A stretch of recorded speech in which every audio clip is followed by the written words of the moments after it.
Hello everyone, and welcome to Counselor Feature Friday. I'm your host, Brian Urban. In these features, I hope to give you some simple tips, tidbits, and tricks to make your days easier and your patients happier. In this feature, we're going to talk about placeholders. This is a feature you likely are familiar with, but maybe not as much as to how to set them up and about the full potential they have for helping you save time and effort.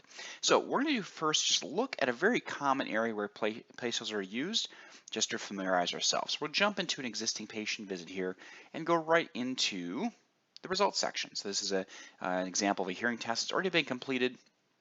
We're going to go ahead here and grab a composite template that includes otoscopy, TIMPs, as well as pure tones, and there they are, the placeholders. Here there are three, one for symmetry, one for pure tones right, and pure tones left. So like I said, this one you're probably very familiar with.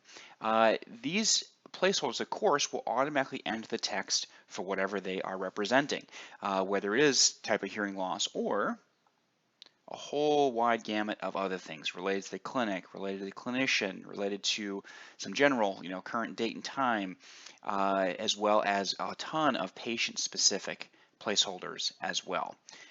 Visit specific, device specific, right? All these different placeholders can be used to populate pronouns and policy information across a wide range of areas. So in the example over here, results section, of course, we could also have in more test results, right? We could have our word rec results showing up, or SRTs, or sound field results, or all kinds of good stuff.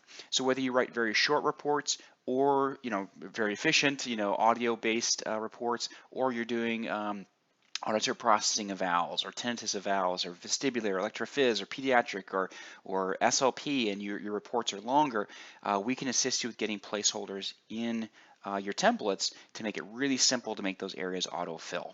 Now, one placeholder I want to point out specifically in this area is the replace placeholder. This is one that won't actually autofill anything. What it'll do is just alert you that you do need to fill something in. So if you are, for example, running a pediatric report and you need to put in their birth weight or something, you could have this replace placeholder in place, a lot of place there, and so it alerts you that, yes, in fact, I need to do this before I move on. Okay, whereas all the others will autofill the information. Now, as I mentioned, these placeholders can be utilized throughout the system, so not only just patient visits, but we're also talking about marketing letters, email confirmation, notification messages that go out to patients, all kinds of different, on-demand emails, loads of different areas throughout the system.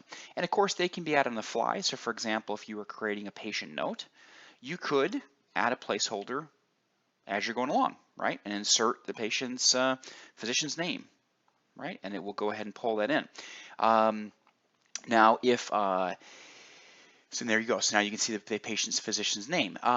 Most likely, though, placeholders are added in the administration section. They're set up as templates. That typically is the easiest. So you can kind of think things through and say, okay, for invoice notes, right? I want to make sure and add some specific placeholders that it shows up a certain way on the final statement.